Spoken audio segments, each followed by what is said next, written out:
உறுதியாக காவேரியிலும் சரி மேகதாதுலும் தமிழ்நாடு சட்டமன்ற உறுப்பினர் மட்டும் இல்ல, யாரும் அதற்காக விட்டு கொடுக்க போவதில்லை என்பது உறுதி. இன்னைக்கு நம்ம முதல்வர் அவரும் புதிதாக முதல்வராக இருக்கிறார்.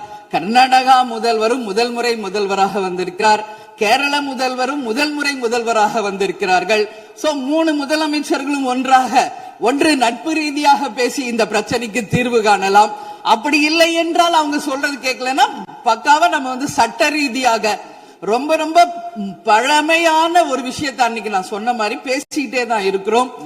இது முழுமையாக தீர்வடைய வேண்டும்ன்றதா எல்லாருடைய கருத்து. இன்னைக்கு நம்மளுக்குள்ள வாதங்கள் பிரதிவாதங்கள் டிஸ்கஷன்ஸ் இங்கு வந்தாலும் இது நிரந்தரமாக தீர்க்கப்பட வேண்டும் என்பதில் யாருக்கும் மாற்று கருத்து இல்லை. இப்ப 2026 இருக்கும், 2026 வரைக்கும் இது கண்டினியூ ஆகக்கூடாது, இன்னொரு 100 ஆண்டு காலத்திற்கு என்பதுதான் எல்லோருடைய எண்ணம். சோ அது நடக்கணும். அது மட்டும் கிடையாது, இன்றைக்கு நேற்று நடந்த ஒரு விஷயம் தமிழ்நாட்டில். நேற்று நான் நேரடியாக சென்று பாதிக்கப்பட்டவங்களை பார்த்தேன். Yesterday was a black day for Tamil Nadu. Sunday black சண்டேவாக நேற்று இருந்தது. இதுவரைக்கும் தமிழகம் காணாத ஒரு பேர் விபத்து. இன்னைக்கு பேரிடர் எவ்வளோ பிரச்சனைகள் இருந்தாலும் ஒரு அமோனியா தாக்குதல்ல இத்தனை பேர் பாதித்தது தமிழக வரலாற்றில் முதல் முறை.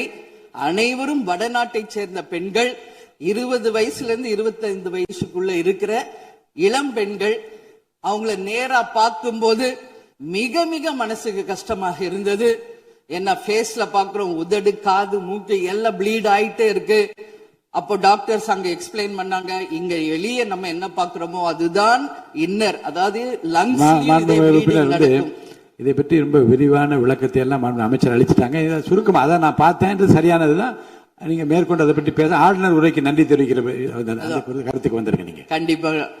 அதனால நான் நினைச்சேன் இன்னைக்கு ஒரு நிமிஷம் அவங்களுக்காக நம்ம மௌன அஞ்சலி செலுத்துவோம் என்று நான் எதிர்பார்த்தேன். இருந்தாலும் பரவாயில்லை. சோ அவங்களுக்கு நான் நேத்தே சொன்னபடி முதலமைச்சர் அவர்கள் 2 லட்சம் ரூபாய் கொடுத்திருக்கார். உடனே அமைச்சர்கள் போய் பார்த்தாங்க. அதெல்லாம் பாராட்டுக்குரிய விஷயம். ஆனாலும் ஏழ்மை குடும்பத்திலிருந்து வந்திருக்காங்க. சோ கன்சிடர் பண்ணணும்னு சொல்லி நான் கேட்டுக்கிறேன். உரிய சிகிச்சை தரப்படுகிறது. அவங்க பிழைப்பது நிச்சயம் கடவுள் கையில இருக்கிறது. சோ எல்லாரும் அவங்களுக்காக ப்ரே பண்ணுவோம் சொல்லி இந்த நேரத்தில் நான் கேட்டுக்கொள்கிறேன். ஒரு பெண்ணா அந்த பெண்களை பார்க்கும்போது என்னால் அதை ஏற்றுக்கொள்ள முடியலை. அதனாலதான் சபையில் அதை நான் பேசுகிறேன். அதே போல இன்னைக்கு முதல் முறையாக மற்ற சப்ஜெக்ட் எல்லாம் பேசிட்டு இருக்கேன். என்னுடைய தொகுதியை பற்றி இதுவரைக்கும் நான் பேசவே இல்லை. நான் சட்டமன்ற உறுப்பினராக வெற்றி பெற உறுதுணையாக இருந்த திராவிட முன்னேற்ற கழகத்திற்கும் அதன் தலைவர் அண்ணன் ஸ்டாலின் அவர்களுக்கும் இந்த நேரத்தில் என் நன்றிகளை தெரிவித்துக் கொள்கிறேன். விருதாச்சலம் தொகுதி 2006 புரட்சி கலைஞர் கேப்டன் அவர்கள் முதல் முறையாக வெற்றி பெற்று ஒரு சரித்திர சாதனை படைத்த தொகுதி. மீண்டும் அந்த தொகுதியிலேயே என்னை வெற்றி பெற செய்த விருதாச்சலம் தொகுதி மக்களுக்கு என்னுடைய மனப்பூர்வமான நன்றிகளை இந்த அவையிலே தெரிவித்துக் கொள்வதில் பெருமை அடைகிறேன். அதே போல அந்த விருதாச்சலம் தொகுதி மக்களுக்கு நான் என்னைக்கும் உண்மையாக இருப்பேன், நேர்மையாக இருப்பேன் என்பதையும் இந்த நேரத்தில் தெரிவித்துக் கொள்கிறேன்.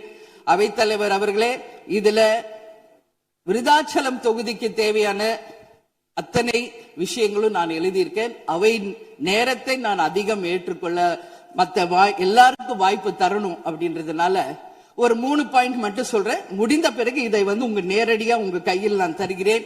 அதை நீங்கள் எடுத்து தீர்மானமாக நிறைவேற்றி அதை நிறைவேற்றி தரணும்னு சொல்லி கேட்டுக்கிறேன். விருதாச்சலம் ஒரு மாவட்டமாக அறிவிக்கப்பட வேண்டும் என்று ஒரு நீண்ட நெடிய கோரிக்கை பல ஆண்டுகளாக இருக்கிறது. அதுதான் அங்கு எல்லா மக்களினுடைய விருப்பம். அதை நீங்கள் முதல்வர் அவர்களும் அவைத்தலைவர் அவர்களும் கவனத்தில் கொண்டு விருதாச்சலத்தை ஒரு தனி மாவட்டமாக அறிவிக்க வேண்டும் என்பதை இந்த நேரத்தில் நான் சொல்கிறேன். அதே போல பீங்கான் தொழிற்சாலை மற்றும் கல்லூரி தமிழ்நாட்டில் வேறு எங்குமே கிடையாது. அது விருதாச்சலத்துல மட்டும்தான் இருக்கு. கவர்மெண்ட் அந்த ஃபேக்டரியும் சரி ஒரு காலேஜும் பட் ரொம்ப ரொம்ப ஒரு நலிவுற்ற நிலையில் இருக்கிறது. சோ அதை நீங்க கட்டாயமாக மிகப்பெரிய அளவுல டெவலப் பண்ணி அதன் மூலம் வேலை வாய்ப்பையும் அதே நேரத்தில் எக்ஸ்போர்ட் பண்றதுக்கும் கட்டாயம் அரசு நிச்சயம் எங்களுக்கு ஒத்துழைக்க வேண்டும் என்பதை கேட்டுக்கொள்கிறேன். விவசாயம் நிறைந்த பகுதி, அங்கு குடிதண்ணீர்ல மாசு இருக்கிறதுனால நிறைய மக்களுக்கு கிட்னி பாதிக்கின்ற ஒரு நிலைமை இருக்கு. சோ அங்க கூட்டு குடிநீர் திட்டத்தை கொண்டு வர வேண்டும். மரவள்ளி கிழங்கு, மக்காச்சோளம், நெல், கரும்பு இவைதான் அங்க அதிகமாக விளைகிறது. சோ விவசாயிகளுக்கு முழு கடன் தள்ளுபடி செய்து விவசாயிகளுக்கு எல்லா விதத்திலும் இந்த அரசு உறுதுணையாக இருக்கணும் சொல்லி நான் கேட்டுக்கிறேன். அதே போல டெல்டா பிரச்சனை மட்டும் கிடையாது, இது தமிழ்நாடு பிரச்சனை. நம்மளுடைய நீர் ஆதாரம் எல்லாருக்கும் கிடைக்க வேண்டும் என்றும் கூறி, இது அவை முடிந்தவுடன் இதை உங்களிடம் சமர்ப்பிப்பேன். இதை நீங்கள் ஏற்று இதை கட்டாயம் நிறைவேற்றி தர வேண்டும் தொகுதிக்காக என்று